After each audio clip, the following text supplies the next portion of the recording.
ಉಪಸ್ಥಿತರಿರುವ ಎಲ್ಲ ದಿಗ್ಗಜರಿಗೂ ನನ್ನ ನಮಸ್ಕಾರಗಳು. ಹಾಗೆ ನಮ್ಮ ತಂದೆಯ ಅಭಿಮಾನಿಗಳು, ಬೆಂಬಲಿಗರು ಇಲ್ಲಿ ತುಂಬ ಪ್ರಮಾಣದಲ್ಲಿ ಬಂದಿದ್ದೀರಾ. ಇವತ್ತು ಈ ಕಾರ್ಯಕ್ರಮ ಯಶಸ್ವಿಗೊಳಿಸ್ತಿದ್ದೀರಾ ಅಂತ ಅನ್ನೋದಕ್ಕೆ ನನಗೆ ತುಂಬ ಖುಷಿಕರವಾದ ವಿಷಯ. ರಾಜಕೀಯವಾಗಿ ನನಗೆ ಮಾತನಾಡೋದಕ್ಕೆ ಬರೋದಿಲ್ಲ ಅಷ್ಟೊಂದಾಗಿ. ಇತ್ತೀಚಿನ ದಿನಗಳಲ್ಲಿ ಏನೇನೋ ನಡೆದೋಯ್ತು.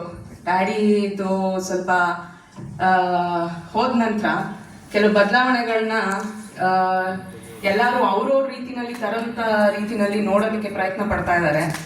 ನಾನು ಮಗಳಾಗಿ, ಶ್ರೀನಿವಾಸ್ ಪ್ರಸಾದ್ ಅವರ ಹಿರಿಯ ಮಗಳಾಗಿ ನಾನು ಸಾಮಾಜಿಕವಾಗಿ ಅವ್ರ ಕೆಲಸಗಳನ್ನ ನಿಭಾಯಿಸ್ಕೊಂಡು ಹೋಗೋ ಪ್ರಯತ್ನ ಮಾಡ್ತಾ ಇದ್ದೀನಿ. ಇದು ನಿಮ್ಮ ಎಲ್ಲ ಸಹಕಾರದಿಂದ ಮಾತ್ರ ಸಾಧ್ಯ ಅಂತ ಹೇಳಬಲ್ಲೆ.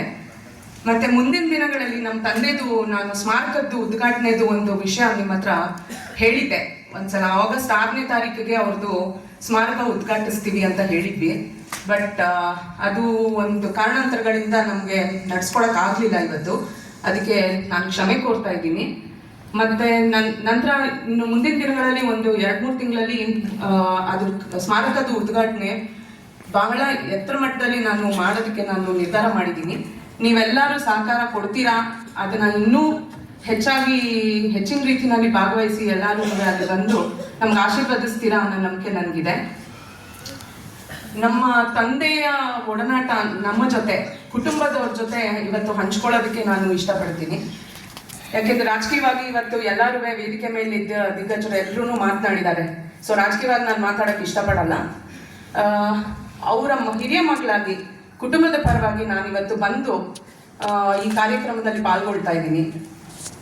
ನಮ್ಮ ತಂದೆ ಶ್ರೀನಿವಾಸ್ ಪ್ರಸಾದ್ ಅವರು ಯಾವಾಗಲೂ ಹೇಳೋರು, ರಾಜಕೀಯ ಬೇಡ ಮಗಳೇ, ನನಗೆ ಸಾಕು, ಯಾಕೆ ಇದು ಮುಂದುವರ್ಸ್ಕೊಂಡು ಹೋಗೋದು, ನಿನಗೆ ಆಸಕ್ತಿ ಇದೆ ಅಂತ ಗೊತ್ತು, ಆದರೂ ಸಾಮಾಜಿಕವಾಗಿ ನೀನು ಏನು ಮಾಡಬೇಕೋ ನೀನು ಅದರಲ್ಲಿ ತೊಡಗಿಸ್ಕೊಂಡಿದ್ರೇ ಸಾಕಾಗತ್ತೆ.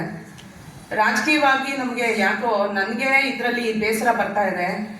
ಏನಕ್ಕೆ ಅನ್ನೋದು ಎಲ್ರಿಗೂ ಗೊತ್ತಿರೋದೆ. ನಾನು ಅದನ್ನ ಪ್ರತಿಯೊಂದು ಇದನ್ನು ಹೇಳಬೇಕಾಗಿಲ್ಲ. ಅವರು ನೇರವಾಗಿ ನುಡಿಯಂಥವ್ರು. ಅವರ ಸಿದ್ಧಾಂತಗಳು ಅವರು ಯಾವತ್ತೂ ಬದಲಾಯಿಸ್ಕೊಳ್ಳಿಲ್ಲ, ಯಾರಿಗೋಸ್ಕರನೂ ಬದಲಾಯಿಸ್ಕೊಳ್ಳಿಲ್ಲ. ಎಂಥ ಲೀಡರ್ ಬಂದ್ರೂ ಕೂಡ, ಯಾವ ಪ್ರೈಮ್ ಮಿನಿಸ್ಟರ್ ಇದ್ರು ಅವರು ಎಷ್ಟೋ ಜನ ಈಗ ಮುಂದೆ ಅವರು ಒಂದು ಪುಸ್ತಕ ಬಿಡುಗಡೆ ಮಾಡಬೇಕು ಅಂತ ಇದ್ರು ಹೋದ ವರ್ಷ. ಏನು ನಾನು ಕಂಡ ಪ್ರಧಾನಮಂತ್ರಿಗಳು ಅಂತ ಅನ್ನೋ ಪುಸ್ತಕನ ಅವರು ಬಿಡುಗಡೆ ಮಾಡಬೇಕು ಅಂತ ಅದ್ರ ಮೇಲೆ ಆಸಕ್ತಿ ಇತ್ತು ಅವ್ರಿಗೆ. ಅನ್ಫಾರ್ಚುನೇಟ್ಲಿ ಅದು ಆಗಲಿಲ್ಲ. ಬಟ್ 50ನೇ ವರ್ಷದ್ದು ಅವರು ರಾಜಕೀಯದ್ದು ನಿವೃತ್ತಿ ಘೋಷಣೆ ಮಾಡಿದ ನಂತರ ನನ್ನ ಹತ್ರ ಬಂದು ಹೇಳಿದ್ರು, ಇನ್ನು ಸಾಕಾಗಿದೆ, ಇನ್ನು ರಾಜಕೀಯ ಎಲ್ಲರಿಗೂ ಮಾಡಿದ್ದೀನಿ, ಪ್ರತಿಯೊಬ್ಬರಿಗೂ ನಿಂತಿದ್ದೀನಿ, ನನಗೆ ಎಲ್ಲರದ್ದು ಆಶೀರ್ವಾದ ಇದೆ, ಇನ್ನು ಮುಂದೆ ಏನು ನಾನು ಮನೆಯಲ್ಲಿ ನಿವೃತ್ತಿಗೊಂಡು ಸಮಾಜ ಸೇವೆಯಲ್ಲಿ ಮಾತ್ರ ನಾನು ತೊಡಗಿಸ್ಕೋಬೇಕು ಅಂತ ಪಾಪ ಆಸೆ ಪಟ್ಟಿದ್ರು. ಅದು ನೆರವೇರಲಿಲ್ಲ. ಮೋಸ್ಟ್ಲಿ ಬಹುಶಃ ಅದು ನಮಗೆ ಅದು ಕೂಡಿ ಬಂದಿದೆ. ಇವತ್ತು ಅದನ್ನ ನೆರವೇರಿಸೋಂಥ ಸಮಯ ಬಂದಿದೆ. ನಾನು ಒಬ್ಳೇ ನಿಂತು ಮಾಡೋದಕ್ಕೆ ಖಂಡಿತವಾಗ್ಲೂ ಸಾಧ್ಯ ಇಲ್ಲ. ಇದು ಎಲ್ಲ ನಿಮ್ಮ ಎಲ್ಲ ಶ್ರೀನಿವಾಸ್ ಪ್ರಸಾದ್ ಅಭಿಮಾನಿಗಳು, ಬೆಂಬಲಿಗರು ನಿಂತ್ರೆ ಮಾತ್ರ ಪ್ರತಿಯೊಂದು ಕಾರ್ಯಕ್ರಮ ಆಗಲಿ ಅಥವಾ ಏನಾದರೂ ಒಂದು ಕಾರ್ಯಗಳಾಗಲಿ ಅದನ್ನ ಯಶಸ್ವಿಗೊಳಿಸ್ಬೇಕಂದ್ರೆ ನಿಮ್ಮ ಸಹಕಾರ ಮಾತ್ರ ಮುಖ್ಯ ಅಂತ ನಾನು ಕೇಳ್ಕೊಳ್ತೀನಿ. ಮತ್ತೆ ನಮ್ಮ ತಂದೆ ಒಡನಾಟದ ಬಗ್ಗೆ ನಾನು ಮಾತಾಡ್ತಾ ಇದ್ದೆ ಮನೆಯವ್ರ ಜೊತೆ. ಅವರು ಸರ್ ಹೇಳಿದ್ರು ಅವ್ರಿಗೆ ಡಬಲ್ ಆಕ್ಟಿಂಗ್ ಬರಲ್ಲ, ಸಿಂಗಲ್ ಆಕ್ಟಿಂಗ್ ಅಂತ ಹೇಳಿದ್ರು. ಅದ್ರದ್ದು ಏನ್ ಹೇಳ್ತೀನಿ ಅಂದ್ರೆ, ಅವ್ರಿಗೆ ಆಕ್ಟಿಂಗೇ ಬರ್ತಿರ್ಲಿಲ್ಲ, ಮನೇಲಿ ಮಾತ್ರ ಆಕ್ಟಿಂಗ್ ಮಾಡ್ತಿದ್ರು ಸರ್ ಅವರೆಲ್ಲ. ಹೇಗೆ ಏನು ಅಂತ ಅಂದ್ರೆ, ಆಕ್ಟಿಂಗ್ ಏನಕ್ಕೆ ಅಂದ್ರೆ ನಮ್ಮನ್ನ ಸಮಾಧಾನ ಮಾಡೋದಕ್ಕೋಸ್ಕರ, ಮಕ್ಕಳನ್ನ ಮತ್ತೆ ನಮ್ಮ ಅಮ್ಮನ ಸಮಾಧಾನ ಮಾಡೋದಕ್ಕೋಸ್ಕರ ಕೆಲವೊಂದ್ಸಲ ಬಹಳಷ್ಟು ನಟನೆಗಳನ್ನ ಮಾಡ್ಬಿಟ್ಟಿದ್ದಾರೆ ಅವರು. ಅದು ತುಂಬಾ ವಿಷಯಗಳಿದೆ, ಅದ್ರ ಯಾವ್ದು ಅಂತ ಇವಾಗ ಕೇಳಿದ್ರೆ ನಾನು ಹೇಳಕ್ಕಾಗಲ್ಲ. ಬಟ್ ಹೆಂಗೆ ಅಂದ್ರೆ, ಯಾವ್ದಕ್ಕೋಸ್ಕರ ನಟನೆ ಮಾಡ್ತಿದ್ರು ಅಂದ್ರೆ ನಮ್ಮ ಸಮಾಧಾನ, ನಮ್ಮನ್ನ ಖುಷಿಯಾಗಿ ಇಡೋದಕ್ಕೋಸ್ಕರ. ಮತ್ತೆ ಅವ್ರಿಗಿದ್ದಂತ ಸೆನ್ಸ್ ಆಫ್ ಹ್ಯೂಮರ್ ಯಾರಿಗೂ ಇಲ್ಲ ಸರ್. ಅದು ಅಷ್ಟು ಚೆನ್ನಾಗಿತ್ತು. ಎಲ್ರೂ ಅವರು ಇದ್ದಂತ ವಾತಾವರಣನ, ಎಂತ ಒಂದು ದುಃಖಕರವಾದ ವಾತಾವರಣ ಇದ್ರೂ ಕೂಡ ಇಮಿಡಿಯೇಟ್ ಆಗಿ ಅವ್ರು ಬರ್ತಿದಂಗೆ ಆ ವಾತಾವರಣ ಬದಲಾಗೋಗ್ತಾ ಇತ್ತು. ಹೇಗೆ ಅಂದ್ರೆ ಖುಷಿಯಾಗಿರ್ತಿದ್ರು ಜನ, ನಗ್ತಿದ್ರು. ಅವ್ರು ಹೇಳ್ತಾ ಇದ್ದಿದ್ದ ಒಂದು ಘಟನೆಗಳಾಗ್ಲಿ, ಒಂದು ಹಂಚ್ಕೊಳ್ತಾ ಇದ್ದಿದ್ದ ವಿಷಯಗಳಾಗ್ಲಿ, ಪ್ರತಿಯೊಂದು ಅವ್ರದ್ದು ಅಂತ ವಾತಾವರಣನೇ ಬದಲಾಯಿಸಂತ ಒಂದು ವ್ಯಕ್ತಿತ್ವ ಇದ್ದಂಥದ್ದು ನಮ್ಮ ತಂದೆಗೆ. ಮತ್ತೆ ನಂದು ಮದುವೆ ಆಗಂತ ಸಂದರ್ಭ ನಾನು ನೆನ್ಸ್ಕೊಳ್ಳೋದಕ್ಕೆ ಇಷ್ಟಪಡ್ತೀನಿ. ಇಲ್ಲಿ ನಾನು ಇನ್ನೂ ಓದ್ತಾ ಇದ್ದೆ. ಅವಾಗ ನನಗೆ ಮದುವೆಗೆ ಒಂದು ಆಫರ್ ಬಂತು, ಶಂಕರ್ ಬಿದ್ರಿ ಅಂಕಲ್ ಕಡೆಯವರಿಂದ ಆಫರ್ ಬಂತು. ಈ ತರ ಒಂದು ಹುಡುಗ ಇದ್ದಾನೆ, ಒಬ್ಬ ಹುಡುಗ ಇದ್ದಾನೆ, ಹಿಂಗೆ ನಮ್ಮ ಪ್ರತಿಮೆಗೆ ಸೂಕ್ತವಾಗಿರೋಂಥವನು ಹಾಗೆ ಇದೆ ಅಂತ. ನಮ್ಮ ತಂದೆ ನನಗೆ ಏನ್ ಮಾಡೋದು ಗೊತ್ತಿಲ್ಲ, ಇನ್ನೂ ಓದ್ತಾ ಇದ್ದಾಳೆ ಅವಳು, ವಿದ್ಯಾಭ್ಯಾಸ ಇನ್ನೂ ಮುಗಿಸಿಲ್ಲ, ಏನೋ ಅಬ್ರಾಡ್ ಹೋಗ್ಬೇಕು ಹೈಯರ್ ಎಜುಕೇಶನ್ಗೆ ಅಂತೆಲ್ಲ ಹೇಳ್ತಿದ್ದಾಳೆ, ನೋಡೋಣ ಒಂದ್ಸಲ ಮಾತಾಡ್ತೀನಿ ಅಂತ ಹೇಳಿದ್ರು. ಆವಾಗ ಅವರು ಇಲ್ಲಿ ಯೂನಿಯನ್ ಮಿನಿಸ್ಟರ್ ಆಗಿದ್ದ ಸಂದರ್ಭ ಸರ್, 2003 2003. ಸೊ ಆವಾಗ ಹುಡುಗ ತಮಿಳ್ ಹುಡುಗ, ತಮಿಳ್ನಾಡಿಂದ ಬರ್ತಾ ಇದ್ದಾನೆ ಹಾಗೆ ಅಂತ ಹೇಳಿ ಫೋಟೋ ಎಲ್ಲ ಕಳ್ಸಿರ್ಲಿಲ್ಲ, ಜಸ್ಟ್ ಅವ್ರ ಪ್ರೊಫೈಲ್ ಕಳ್ಸಿದ್ರು. ಸೊ ಹಾಗಾಗಿ ಅವರು ಹೇಳಿದ್ರು, ಮಗಳೇ ತಮಿಳ್ ಹುಡುಗ ಅಂತೆ, ಏನೋ ಬೇಡ ಅಂತ ಹೇಳ್ಬಿಡೋಣ, ಅವನೇನು ಚೆನ್ನಾಗಿರಲ್ಲ ನೋಡೋದಕ್ಕೆ, ಬಿಟ್ಬಿಡು, ಕಪ್ಪಗಿರ್ತಾನೆ ಬಿಟ್ಬಿಡು, ಅಲ್ಲಿಂದ ಬಂದಿರೋರು ಏನು ಇದಿರಲ್ಲ.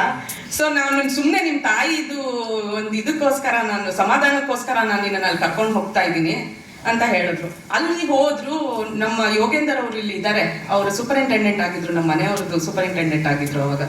ಸೊ ಅವರು ಮನೆಯಲ್ಲಿ ಹೋಗಿ ಕೂತ್ಕೊಂಡು ಕೇಳಿದ್ರು, ಯೋಗೇಂದರ್ ಹುಡುಗ ಎಷ್ಟೊತ್ತಿಗೆ ಬರ್ತಾನಪ್ಪ ಅಂತ ಅಂದ್ಬಿಟ್ಟು. ಸರ್ ಇವರೇ ನಮ್ಮ ಬಾಸು, ಇವರೇ ಬಂದಿರೋದು ನೋಡಿ ಅಂತ ಹೇಳಿ. ಅವ್ರು ತಿರುಗಿ ನೋಡ್ತಾರೆ, ನಮ್ಮ ಮನೆಯವರು ಕೆಂಪಿಗೆ ಬೆಳ್ಳಕ್ಕೆ ಉದ್ದಕ್ಕೆ ಎತ್ತರ ತುಂಬಾ ಚೆನ್ನಾಗಿದ್ರು, ಮಾಡಲ್ ತರ ಇದ್ರು. ಸೊ ಅದನ್ನ ನೋಡ್ಬಿಟ್ಟು ಹೇಳ್ತಾ ಇದಾರೆ, ಏನಪ್ಪ ತಮಾಷೆ ಮಾಡ್ತಿದ್ಯಾ, ತಮಿಳವರು ಅಂತಂದ್ರೆ ಹೆಂಗೆಂಗೋ ಇರ್ತಾರೆ, ಅದ್ರೆ ನೀನ್ ನೋಡಿದ್ರೆ ಹಿಂಗೆ ಇಷ್ಟು ಚೆನ್ನಾಗಿರೋ ಹುಡುಗನ್ ಕರ್ಕೊಂಡ್ಬಂದು ತಮಿಳವರು ಅಂತ ಹೇಳ್ತಾ ಇದೆಯಲ್ಲ ಅಂತ ಹೇಳಿದ್ರು. ಅಂದ್ರೆ ಅವ್ರಿಗೆ ಅದನ್ನ ಆದ ನಂತರ ಆ ಹುಡುಗನ ಜೊತೆ ಮಾತಾಡಿದ್ಮೇಲೆ, ನಮ್ಮ ಮನೆಯವ್ರ ಹತ್ರ ಮಾತಾದ್ಮೇಲೆ, ನಿಮ್ಮ ತಂದೆಯವ್ರು ಏನ್ ಮಾಡ್ತಾ ಇದ್ದಾರೆ ಅಂತ ಕೇಳಿದ್ರು. ಸರ್ ನಮ್ಮ ತಂದೆಯವರು ರೈತರು, ನಾವು ಜಮೀನು ಇಟ್ಕೊಂಡು ರೈತರು ಮಾತ್ರ, ನಾವು ವ್ಯವಸಾಯ ಒಂದೇ ಮಾಡ್ತಾ ಇರೋದು ಅಂತ ಹೇಳಿದ್ರು. ಅಷ್ಟೇ ಸಾಕು ಸರ್, ಇನ್ನೇನೂ ಇಲ್ಲ. ಇಮಿಡಿಯೇಟ್ ನನ್ನ ಹತ್ರ ಬಂದು, ಈ ಹುಡುಗ ನಿಂಗೆ ಫಿಕ್ಸು ಅಂತ ಹೇಳಿದ್ರು. ಅವ್ರ ಮನೆಯವ್ರನ್ನ ನೋಡ್ಲಿಲ್ಲ, ಅವ್ರು ಕೇಳಲಿಲ್ಲ, ಅವ್ರಿಗೆ ಏನ್ ಆಸ್ತಿ ಇದೆ ಏನಿದೆ. ಆ ಹುಡುಗ ತುಂಬಾ ಕಷ್ಟಜೀವಿ, ಕಷ್ಟಪಟ್ಟು ಅವನು ಬಂದಿದ್ದಾನೆ. ಇವತ್ತು ಅವನು ಕೈ ಹಿಡಿದ್ರೆ ನೀನು ತುಂಬಾ ಚೆನ್ನಾಗಿರ್ತೀಯ ಅನ್ನೋ ನಂಬಿಕೆ ನನ್ಗಿದೆ ಅಂತ ಹೇಳಿ, ಇವರೇ ಮದುವೆ ಬೇಡ ಅಂತ ಹೇಳಿ ಕರ್ಕೊಂಡು ಹೋದವರು, ನನ್ನನ್ನ ಮದುವೆಗೆ ನೂಕಿದವ್ರೆ ನಮ್ಮ ತಂದೆ ಕಡೆಗೆ. ಸೊ ಹಂಗಾಗಿ ಇದೊಂದು ಏನಕ್ಕೆ ಇದನ್ನ ಹೇಳ್ತಿದ್ದೀನಿ ಅಂದ್ರೆ, ರಾಜಕೀಯವಾಗಿ ಎಲ್ಲರೂ ಮಾತಾಡ್ತಾರೆ, ಮನೆಯಲ್ಲಿ ಅವ್ರ ಸಂಬಂಧ ಹೇಗಿತ್ತು ಮಕ್ಕಳ ಜೊತೆ, ನಮ್ಮ ತಾಯಿ ಜೊತೆ, ನಮ್ಮ ಸಂಬಂಧಿಕರ ಜೊತೆ, ಎಲ್ಲಾನು ವಿಷಯಗಳು ತುಂಬಾ ಇದೆ ಹೇಳೋದಕ್ಕೆ. ನಾನು ಹೇಳಿದೆ ಭರತ್ಗೆ, ನಾನು ಪೆಂಡಿಂಗ್ ಇಟ್ಕೊಂಡು ತಿನ್ಕೊಳೋ, ನಾನು ಸ್ಮಾರಕದ ಉದ್ಘಾಟನೆ ದಿನ ಸ್ವಲ್ಪ ಮಾತಾಡೋಕೆ ಜಾಸ್ತಿ ಅವಕಾಶ ಮಾಡಿಕೊಟ್ರೆ ನಾನು ಮಾತಾಡ್ತೀನಿ ಅವತ್ತು, ಇಲ್ಲ ಇವತ್ತೇ ಮಾತಾಡ್ಬೇಕು ಒಂದೆರಡು ವಿಷಯ ಅಟ್ಲೀಸ್ಟ್ ಅಂತ ಹೇಳ್ದ. ಸರಿ ಆಯ್ತು, ಇನ್ನು ಯಾಕೆ ಎಲ್ರಿಗೂ ಬೇಜಾರು ಅಂತ ಹೇಳಿ, ನಂಗೆ ಗೊತ್ತಿಲ್ಲ ನಾನು ಏನು ಮಾತಾಡಿದ್ದೀನೋ ಸರಿ ಆಗಿದೆಯೋ ಇಲ್ವೋ, ನಿಮ್ಗೆ ಇಷ್ಟ ಆಗಿದೆಯೋ ಇಲ್ವೋ ನಂಗೆ ಗೊತ್ತಿಲ್ಲ, ಒಟ್ಟಲ್ಲಿ ಮಾತಾಡೋದಕ್ಕೆ ಒಂದು ಸ್ವಲ್ಪ ಅವಕಾಶ ಸಿಕ್ಬಿಟ್ರೆ ಮಾತಾಡ್ತಾನೆ ಇರ್ತೀನಿ ಸರ್. ಅದೊಂದು ಕಷ್ಟ ನನಗೆ, ಎಲ್ಲಿಂದೆಲ್ಲೋ ಹೋಗೋದು ಬೇಡ. ಇವತ್ತು ಈ ಕಾರ್ಯಕ್ರಮ ಅತ್ಯಂತ ಯಶಸ್ವಿಯಾಗಿ, ನಮ್ಮ ತಂದೆದು 78ನೇ ವರ್ಷದ ಹುಟ್ಟುಹಬ್ಬದ್ದು ಪ್ರಯುಕ್ತವಾಗಿ ನೀವೆಲ್ಲ ಇಲ್ಲಿ ಪಾಲ್ಗೊಂಡಿರೋದು ನನಗೆ ಬಹಳ ಖುಷಿ ಆಗ್ತಾ ಇದೆ. ಮತ್ತೆ ಇನ್ನು ಮುಂದಿನ ದಿನಗಳಲ್ಲಿ ಏನೇ ಒಂದು ಸಾಮಾಜಿಕ ಕೆಲಸಗಳಾಗ್ಲಿ, ನಾನು ಪ್ರತಿಯೊಂದು ಇಂಟರ್ವ್ಯೂನಲ್ಲೂ, ಪ್ರತಿಯೊಂದು ವೇದಿಕೆನಲ್ಲೂ ನಾನು ಇದನ್ನೇ ಹೇಳ್ತಾ ಇದ್ದೀನಿ, ದಯವಿಟ್ಟು ನೀವೆಲ್ಲರೂ ಇದೇ ರೀತಿ ನಿಮ್ಮ ಸಹಕಾರನ ನಮಗೆ ಕೊಟ್ಟು ಬನ್ನಿ. ಶ್ರೀನಿವಾಸ್ ಪ್ರಸಾದ್ ಕುಟುಂಬಕ್ಕೆ ನಿಮ್ಮ ಆಶೀರ್ವಾದ ಬೆಂಬಲ ಯಾವಾಗಲೂ ಇರಲಿ ಅಂತ ನಾನು ಕಳಕಳಿಯಾಗಿ ವಿನಂತಿಸ್ಕೊಳ್ತಾ ಇದ್ದೀನಿ. ಹಾಗೆ ಮುಂದಿನ ಸ್ಮಾರಕದ ಉದ್ಘಾಟನೆ ನಂತರ ನೀವು ಅದು ತುಂಬಾ ಒಂದು ಪ್ರಸಿದ್ಧವಾದ ಒಂದು ಜಾಗ ಆಗಕ್ಕಿದೆ ಅನ್ನೋದನ್ನ ನಾನು ನಿಮ್ಮ ಹತ್ರ ಹೇಳ್ತೀನಿ.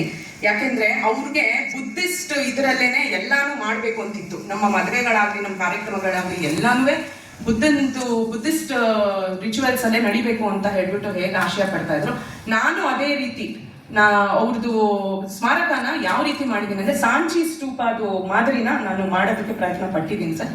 ಸೊ ಇವಾಗ ಅದು ಕೂಡ ತುಂಬಾ ಚೆನ್ನಾಗಿ ಬರ್ತಾ ಇದೆ. ನಾನು ನಿಮ್ಮೆಲ್ಲರಿಗೂ ತುಂಬಾ ಅನ್ಕೊಂಡಿರ್ತೀರ ಏನಕ್ಕೆ ಹೇಳಿತ್ತು ಸಮಯಕ್ಕೆ ಮಾಡಲಿಲ್ಲ ಅಂತ ಹೇಳ್ಬಿಟ್ಟು, ಬಟ್ ಸ್ವಲ್ಪ ಕಾರಣಾಂತರಗಳಿಂದ ನನಗೆ ಆಗ್ಲಿಲ್ಲ ಅದು ಇವತ್ತಿಗೆ ಮಾಡೋದಕ್ಕೆ ಉದ್ಘಾಟನೆ. ಬಟ್ ಮುಂದಿನ ದಿನಗಳಲ್ಲಿ ಮಾಡ್ತೀನಿ ಬೇಗನೆ. ಮತ್ತೆ ನನಗೆ ಸಹಕಾರ ಕೊಟ್ಟಂತ ಎಲ್ಲಾರ್ಗು, ಸರ್ಕಾರಕ್ಕೆ, ಕರ್ನಾಟಕ ಸರ್ಕಾರ ಪ್ರತಿಯೊಬ್ಬರಿಗೂ, ಅದರಲ್ಲಿ ಮುಖ್ಯಮಂತ್ರಿ ಅವರಾಗಿರ್ಬೋದು, ನಮ್ಮ ಡಿಸ್ಟ್ರಿಕ್ಟ್ ಇನ್ಚಾರ್ಜ್ ಮಿನಿಸ್ಟರ್ ಅವರಾಗಿರ್ಬೋದು, ಯಾರೇ ಆಗಿದ್ರು ಎಲ್ಲರೂ ನನಗೆ ತುಂಬಾ ಸಪೋರ್ಟ್ ಮಾಡಿದ್ದಾರೆ. ನಾನು ಪ್ರತಿಯೊಂದು ಇದರಲ್ಲಿ ಕಾಂಗ್ರೆಸ್ ಅಂತ ಮಾತ್ರ ಹೇಳ್ತೀನಿ ಅಂತ ಅಂದ್ಬಿಟ್ಟು ಹೇಳ್ತಾ ಇದ್ರು. ನಾನು ಪಕ್ಷಾತೀತವಾಗೇನೆ ನಾನು ಇವತ್ತು ಮಾತಾಡ್ತಿದ್ದೀನಿ. ಯಾವುದೇ ರೀತಿ ಕಾಂಗ್ರೆಸ್ ಬಿಜೆಪಿ ಅಂತ ಎಲ್ಲೂ ನಾನು ಹೇಳಿ ನಾನು ಇದು ಮಾಡ್ತಾ ಇಲ್ಲ. ನನ್ನ ಉದ್ದೇಶ ಇರೋದು ಒಂದೇನೆ, ಇದು ನಮ್ಮ ತಂದೆ ಹೇಳ್ಕೊಟ್ಟಿದ್ದೇನೆಂದ್ರೆ, ಪಕ್ಷಾತೀತವಾಗಿ ಜಾತ್ಯತೀತವಾಗಿ ನಾವು ಕೆಲಸ ಮಾಡಬೇಕು, ಸಮಾಜ ಒಪ್ಪಂಥದ್ದು ಮೆಚ್ಚಂಥದ್ದು ಕೆಲಸಗಳನ್ನ ನಾವು ಮಾಡಬೇಕು ಅನ್ನೋದನ್ನ ನನಗೆ ಏನವ್ರು ಹೇಳ್ಕೊಟ್ಟಿದಾರೋ, ಏನವ್ರು ಕಲಿಸಿದಾರೋ ಅವರು ಹಾಕೊಟ್ಟಂತ ದಾರಿಲೇ ನಾನು ನಡ್ಕೊಂಡು ಹೋಗ್ತಾ ಇದ್ದೀನಿ. ಮುಂದಿನ ದಿನಗಳಲ್ಲಿ ಒಳ್ಳೆ ಕೆಲಸಗಳನ್ನ, ಇನ್ನೂ ಒಳ್ಳೆ ಕೆಲಸಗಳನ್ನು, ಉತ್ತಮ ಕೆಲಸಗಳನ್ನ ನಾನು ಮಾಡ್ಕೊಂಡು ಬಂದು ನಿಮ್ಮೆಲ್ಲರ ಮೆಚ್ಚುಗೆಯನ್ನ ನಾನು ಗಳಿಸ್ತೀನಿ ಅನ್ನೋ ಒಂದು ನಂಬಿಕೆ ನನಗಿದೆ. ಶ್ರೀನಿವಾಸ್ ಪ್ರಸಾದ್ ಅವರು ಕೇವಲ ನಮ್ಮ ತಂದೆ ಅಲ್ಲ, ನಮ್ಮೆಲ್ಲರ ಹೆಮ್ಮೆ. ಅವರ ಒಂದು ಆಶ್ರಯದಲ್ಲಿ ನಾವೆಲ್ಲ ಇವತ್ತು ಏನು ನಾವು ಬೆಳೆದಿದ್ದೀವೋ, ನಿಂತಿದ್ದೀವೋ, ಮುಂದುವರ್ಸ್ಕೊಂಡು ಹೋಗೋ ಪ್ರಯತ್ನ ನಾವು ಮಾಡೋಣ ಅಂತ ಕೇಳ್ಕೊಂಡು ನನ್ನ ಮಾತನ್ನು ಮುಗಿಸ್ತಾ ಇದ್ದೀನಿ.